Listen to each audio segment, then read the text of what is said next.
Welcome to the creative brain of Dean Hawk.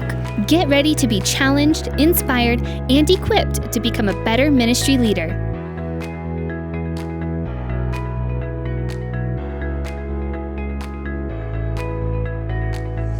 Hey, welcome to the February edition of the Dean Hawk Leadership Podcast. This month, we are talking about staff salaries, benefits, pastoral salaries and benefits. I know some of you have already maybe had your annual board meeting. Some of you might have those coming up. Maybe after you hear this podcast, you'll wish you could do your board meeting over again.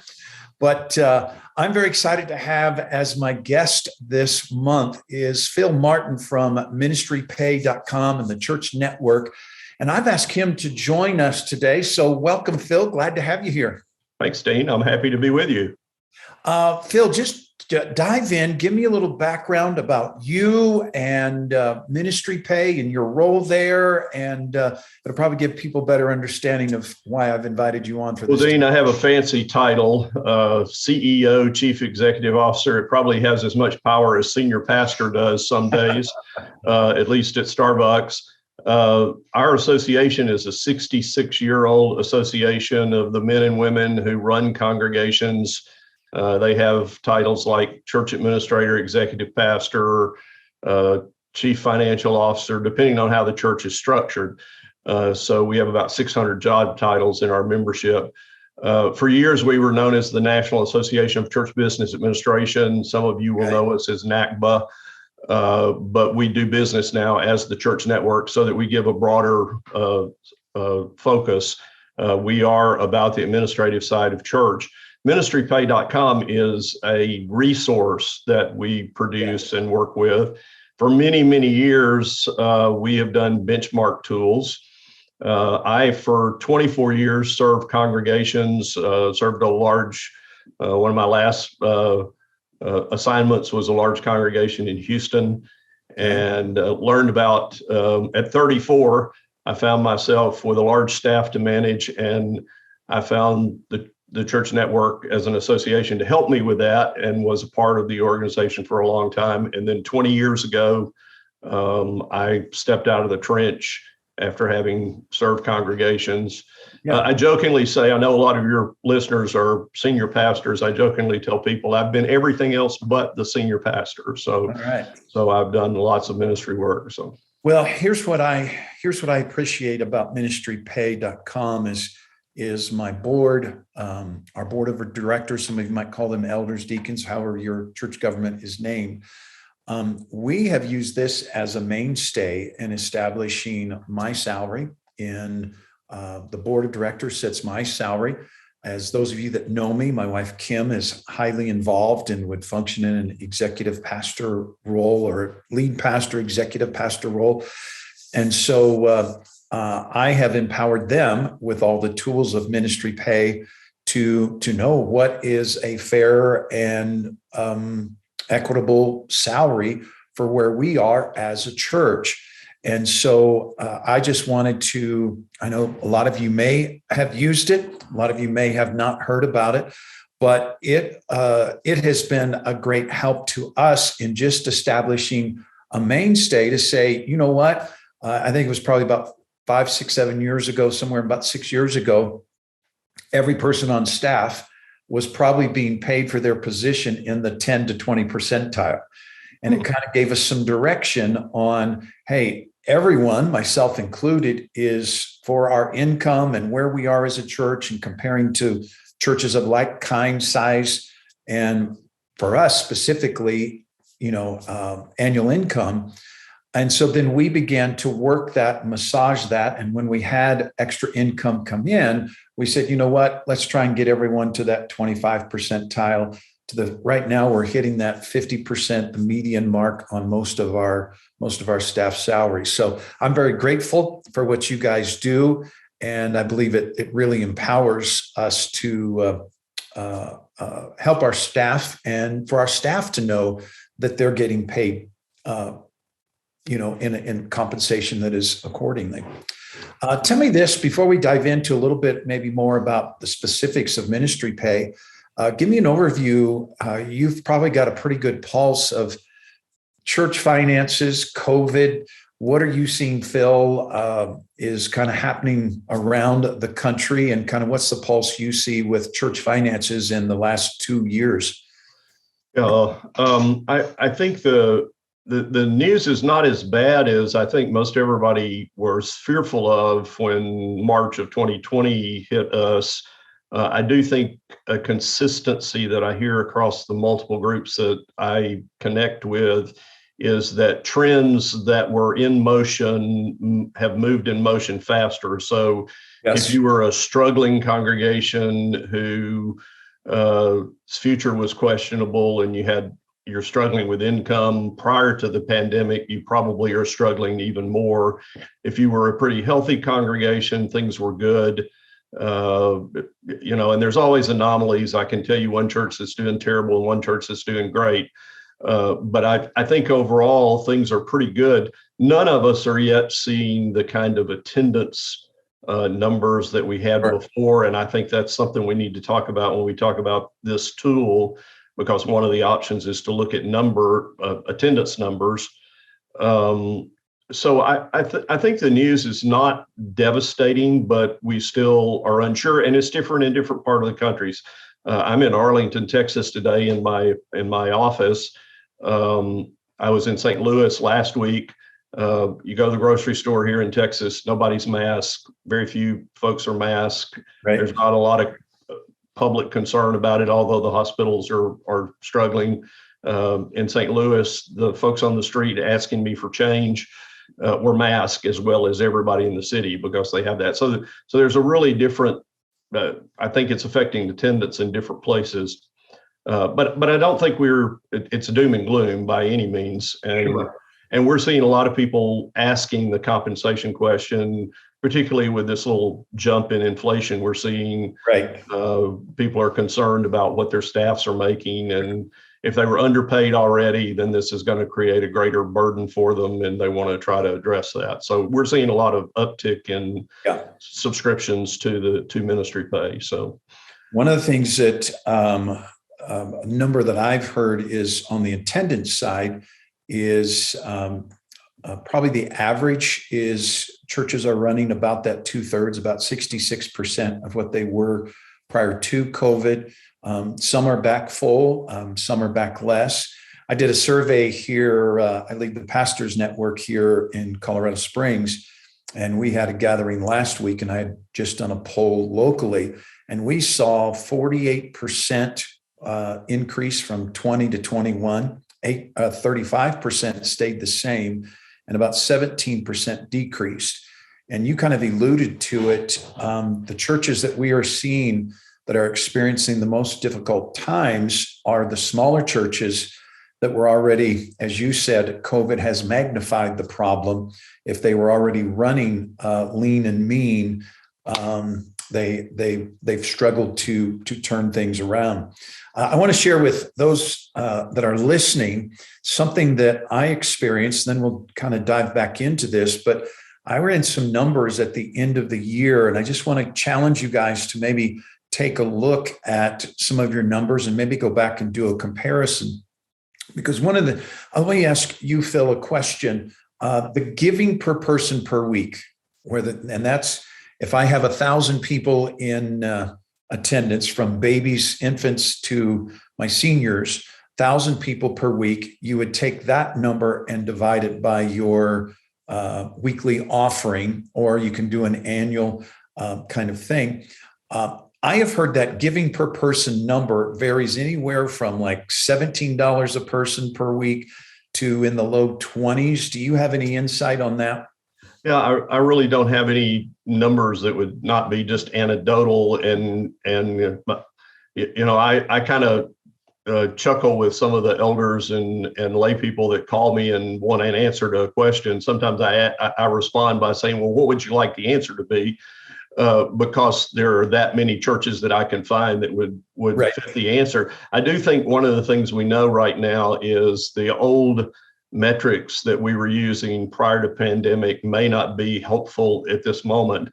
And kind of a string that I'm starting to hear is people talking in terms of quit trying to get back to where you were, but to think in terms of where are you now and how do you move forward? And it may be that some of those people that you are going to lose in regular attendance that may never come back, you'll be a lot better off to be spending your energy trying to grow. And I know your network is largely a New Church Start network kind of group. Yep. And I think that's kind of an understanding that community has had for a long time, is that you move forward. The other struggle that people are having is, how do you count?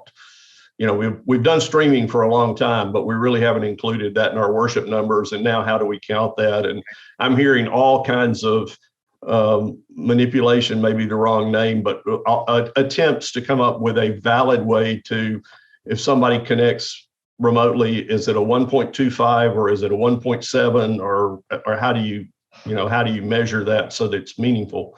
I think it's a lot like salaries, though, in the sense that you have to figure out your salary pay plan structure for your congregation, and you have to live with it and not bounce back and forth, so that your numbers over time have some consistency for internal equity. And I think that'll be true with what we're seeing moving out of the pandemic. Here's what we saw is in 2019, our giving per person per week was $24.44. We went back and looked at our annual, figured that all out. In 2021, it was up to $41.07. Now, our giving over the last 2 years has only gone up. We have seen an increase. It's gone up about 11%. But here's what I did. I would encourage pastors to do this. We went back and we said, in 2019, how many giving households did we have? Who gave from $1 to, we didn't have $1 million. We wish we did, but who gave anything? Right. And we saw a decline from, in 19, we were at 1,027 households gave.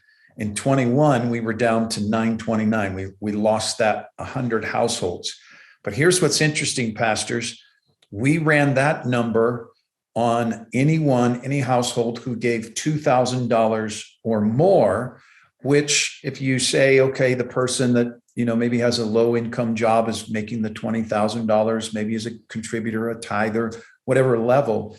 In 2019, we had 272 households that contributed 2,000 and above.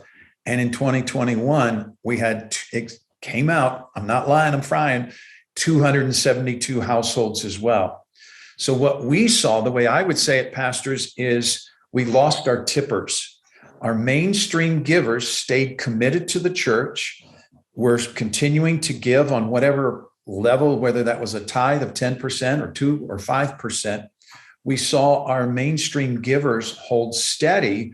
And so when our attendance dropped, that's what made our giving per week seem to appear, oh, everyone's giving more. Well, our attendance came down. Our givers are still giving. And so it was an interesting number to run. And it actually helped me as a pastor not to get so discouraged of, oh, we lost all these people. And I think you presented a great mindset is we can't go back and fix the past, but our future is bright in front of us. And I'm going to assume in every city, just like mine and yours, there's plenty of sinners that need to be reached, that need to hear the good news of Jesus Christ. And so, I think we've got plenty of room to advance. Okay, I want to jump to just kind of to ministry pay. Phil, can you walk us through just how it works when a pastor, it is a subscription based for an annual subscription, which is peanuts for me with the information I'm able to pull. But walk us through, what do I as a senior pastor have available to me when I subscribe, and how does that benefit me and my team in establishing our salaries and benefits?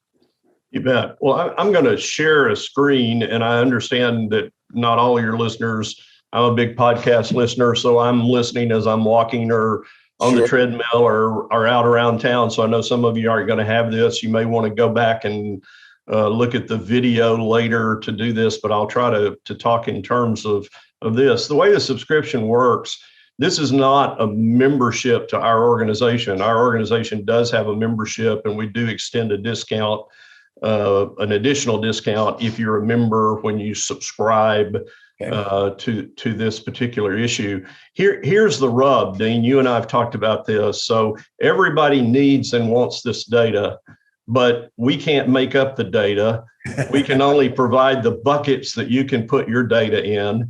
And so the pain point is so low that some of you are more comfortable just giving us the $185 a year, but we want to say, if you'll spend a few minutes and give us your data, we'll take $85 off of that subscription. Good. And so you'll be able to get that subscription for $100. And then if you're a member of our organization, which would reduce that cost all the way down to $55 a year. So, you're going to pay $185, $100, or $55 or $140 if you're a member and don't do that. So the cost is very low for this. I know we have another Metro survey that's out there that's done by an independent company that I think is a couple of $1,000s. And sure. And if your elder board is used to buying salary data in the corporate world, they'll tell you that this is a great subscription. So if you're going to participate, Ministry Pay is a separate website at ministrypay.com. And there really is two basic participation levels. The first survey is going to ask you for your church's profile, and that church profile is going to have 5 data points that you have to provide, and then a host of other possibilities. So like we want to know the zip code in the faith group and your average weekly attendance and your total annual budget. This is the survey that is there. I'm showing on the screen, but that's basically the content. Sure. And then you submit that part of the survey, and then you go to the salary data. And I have a little Phil Martin church that I have here, so you may see some numbers that make sense to you or not. It's not included in the data. I just, out of my experience, had fun making it up. But you'll see here, there are 110 job titles that are in the database. Obviously, getting the data for all 110 job titles is difficult. We have multi-site jobs listed. One of the struggles with all congregations is that we staff to skill, strengths, and context. So we don't all use the exact same job title names, but we try to identify those. You pick out the jobs that you want to submit your salary to. And then once you've done that, it saves it for the future. And then you go into the area where you enter salary data. The salary data we ask for obviously has some differences if you are ordained or not ordained. And we ask that question. We track male and female in case you want to compare. And yes, it is true in ministry, just like in the real world, that female clergy are not making at the same level of male clergy. Our numbers will show that. Then we ask for a lot of other data. We ask for annual salary, which would include housing allowance. We ask for the cost of insurance. We ask if you're doing retirement. We ask if your church provides the Social Security supplement because you are classified for Social Security purposes as self-employed. We know about 1/3 of congregations do that based on the survey. And then after you've entered that data, you submit it. It has an option to save it and come back or submit it. You have to submit it prior to it moving. And you notice in the data here, I'm not seeing 110 jobs. I'm only seeing the jobs that I selected. Exactly. So that's how simple it is to participate in the survey. Then we do have in the report section, we have several options, and we do track part-time employees as well. We won't get into that today, but we have a standard report that's just a dump of all the data, or we have a customized report. We're not going to spend time today going through those, but you see at the moment we have 679 congregations. That's not jobs, that's congregations. You'll see some other groups report how many jobs they cover. And if you've entered your data, you have the option to click on the display the data on the report, so it does a direct comparison. Nice. But if you are showing it to an elder board or a group that's not supposed to see the detail of the salary, you can not include that. Okay. And then from here, you pick positions and denominations or operating budget or what section of the country you're in. I know, Dean, you and I have worked together. We now have Colorado Springs as a metro area. We don't have enough data yet. Sure. But if you get enough data, then you can just look at Colorado Springs area specifically. I think we have it for Denver. And the one thing that I've learned in my work, and I know you've got a question here, but let me say this real quickly. The one thing I've learned in my work is the primary benchmark to look at is operating budget. Exactly. That's where I was going. Yeah. I've played with church affiliation. I've played with areas. I've played with staff size. I've played with experience. The number one criterion that drives compensation is the operating budget of the church. So just bear that in mind. When I'm doing a survey with someone, I start there before I do anything else. You can cluster budget sizes in metro groups.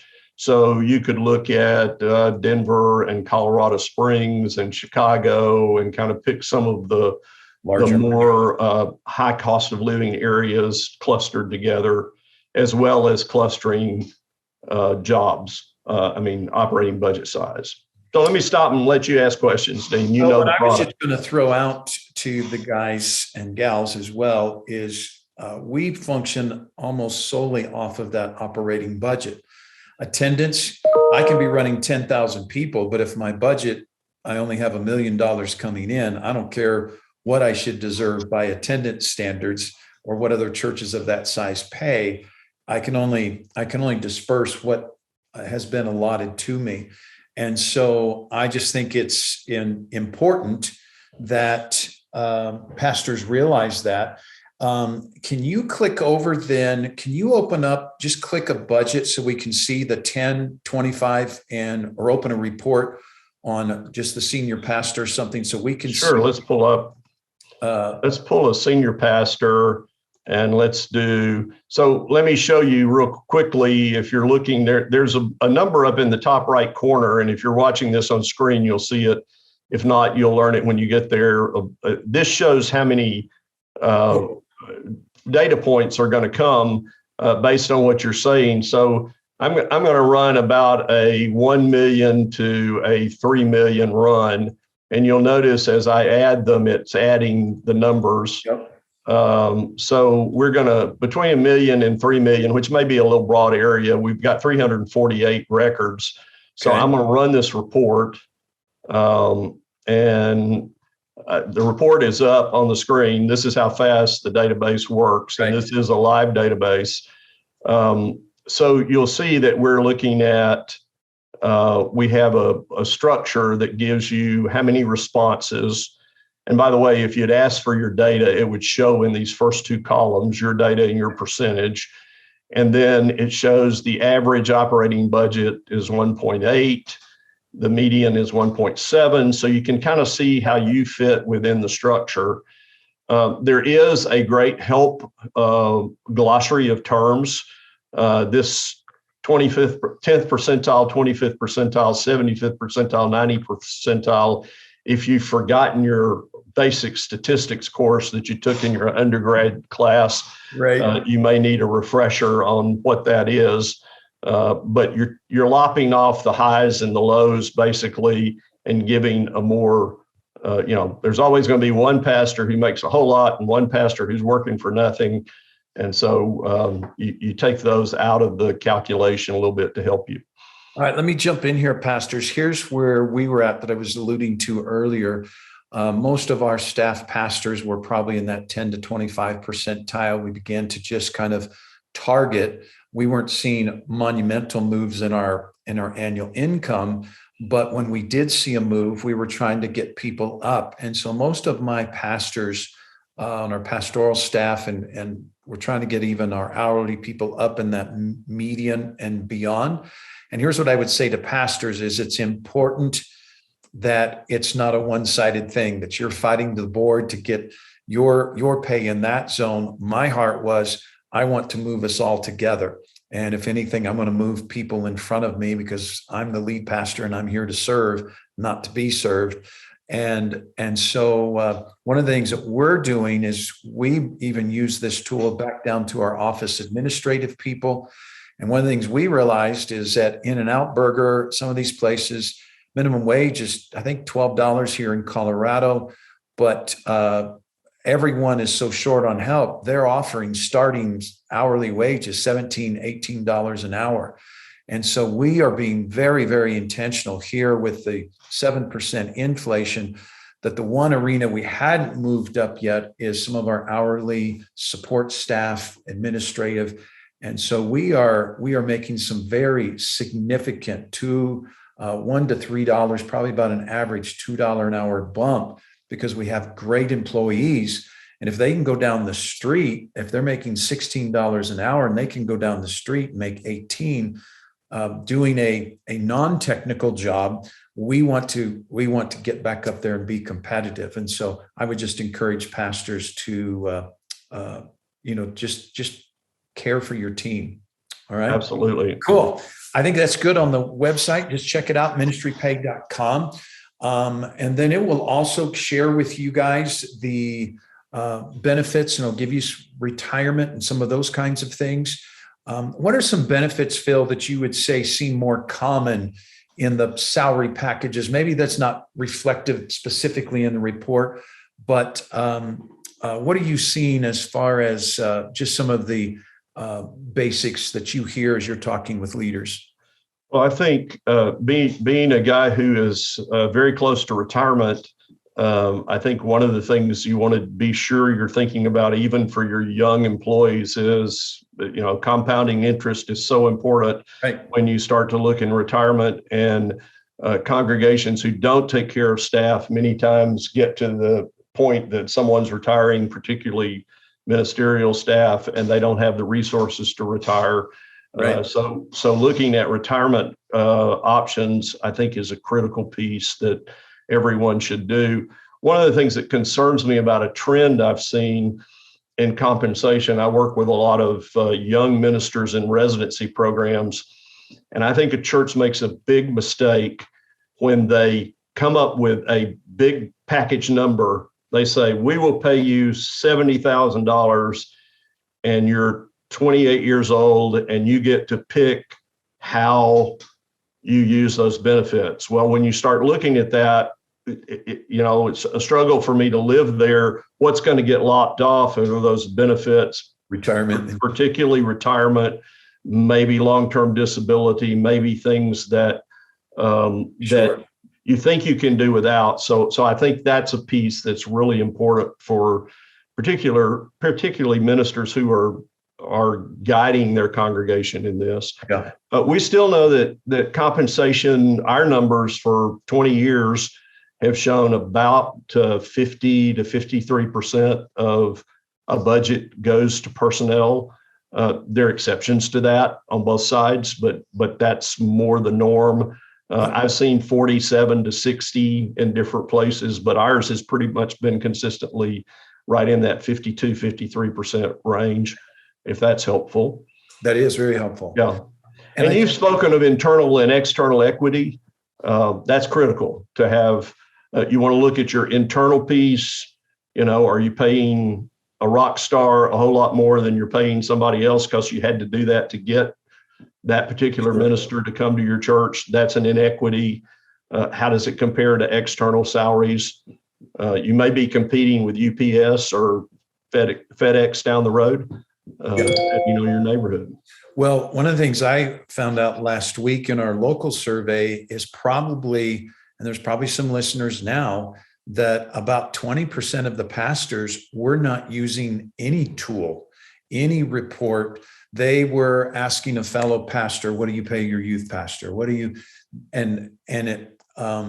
I would hunch that they're going to end up on the lower end of what is really due to them or their employees by not having a larger database to draw from that experience. And then here's what I can tell you guys it does for my board. It gives my board confidence, and it gives me confidence standing before the congregation. Coming up next week, we'll be doing our annual report where we share income, outgo, contributions that we gave away, contributions that came in, missionary support, local outreach. And then we have a line item. We don't share individual salaries, but we do share, hey, here is our salary bucket. I think we're in that high 47 percentile. And it'll say, this is for 8 full-time employees and 13 part-time employees. And I think the more transparent we can be, that helps our congregations be excited about investing into the mission, into the vision. But one of the things I wanted to address is there are lots of things you can do that, let's put it this way. You can pay me the most amazing salary, but if I hate where I work, I'm miserable, you're not going to maintain me. And so we have done some things. We've set up the 403B retirement account, have that available to our pastoral staff. One of the things we do on retirement is we don't have an automatic amount go in there. We don't want to be more invested in their retirement than they are. So we make it a matching percentage. And so we'll match up to 5%, whatever they want to do on an annual. And then I found some churches here locally, I would say the average was probably about 5 to 10%, depending on where the church is at. Some don't require a matching. I personally feel that's a Dave Ramsey FPU, be self-invested in your future. But then half of my pastors last week did not receive cell phone coverage, car allowance, mileage. They were not receiving any of those benefits. And some of those smaller things can really add up and help a person live in the community where you're at with the cost of living by helping cover some of those expenses. And then, pastors, I want to encourage you to do some things that can be benefits to your staff that really don't cost you a lot. Like I would say, be liberal with vacation. Be liberal over the holidays. So nobody really gets any work done between Christmas and New Year's. They might be at their desk. Well, from the beginning of our church, we've just said, hey, you got to make sure things are covered for the upcoming weekend, but you have that week off. And just being liberal with, maybe a youth pastor's been at summer camp and he's put in 100 hours. Hey, take an extra day off next week with your regular day out, take another day or two or whatever. Just being liberal, creating an environment, a $5 or $10 Starbucks gift card, just showing value and appreciation in the small ways creates an environment for people to say, I love working here and I really, really enjoy, being a part of this team. Do you have we're going to wrap this up but I want to just ask, do you have any advice you would offer to pastors in equipping their boards? Any last closing thoughts that you would throw out, Phil? Sure, Dean. And if I could just circle back real quickly on your benefit comment, one of the strategies I've seen that seems to be motivational is rather than just saying, I'm going to match whatever you give, the church to say, we're going to put 3% in, and then we'll match up to 2 more percent. So if you put 2% in, so that way you're actually getting them started. They can hopefully see benefit. And the other thing I think is critical is that you teach them to understand what you've done, to look at, you've got a 403B, but do they know how it's invested? Do they have somebody who help and train them and talk to them about what that would look like in the future? Is a really good way to do that. So I think you're on a great conversation here. It really is the pastors that I see that invest in this conversation for their whole staff and see themselves as the advocate for their staff make a huge difference in the trust of the team. If I know you as my senior pastor are on my team, not only as me being successful in my ministry, but being successful financially in a way that you that you feel like you care about me then do that. Dean, I just looked, so we're still a few short in Colorado Springs. Yep. If you got a lot of Colorado Springs folks there, we will not give you data on a point unless we can give you 5 points of data, because we don't want you to be able to figure out what Dean makes unless he wants to tell you. So, you got to have at least 5 in an area. So we're hoping we can push those Colorado Spring numbers up as well as others across the country. So. Sure. And I would encourage pastors to do this. And some of you might say, well, I use XYZ. We've used ABC for years. Where I'm at is I would just challenge you to offer your board multiple data points to make those comparisons. I'm just really pleased that Ministry Pay offers it at this, because I have looked at other reports. I was telling Phil when we were talking earlier privately, a couple of years ago, I submitted for a report, and I think it was like $1,200 or $1,500 for the report, and there was 4 churches that were in my zone. I went, that's not a true litmus test of broadness. And so I literally just picked up the phone and said, I'd like a refund. Your report's not helpful for me to offer to my board. And pastors, I want to share something with you that I think could help you in your relationship with your board. And that is this. It was about 6 years ago. We'd gone through some really lean financial times. And I had said to the board, and when our annual board meeting came around, Kim and I's salaries are frozen this year. Kim and I's salaries are frozen this year. And we were getting some other staff members bumped up, and our finances were continuing just to move up. And pastors, it's easy to say, why doesn't the board value me more? Why aren't they looking? And what I realized is I needed to equip and empower them.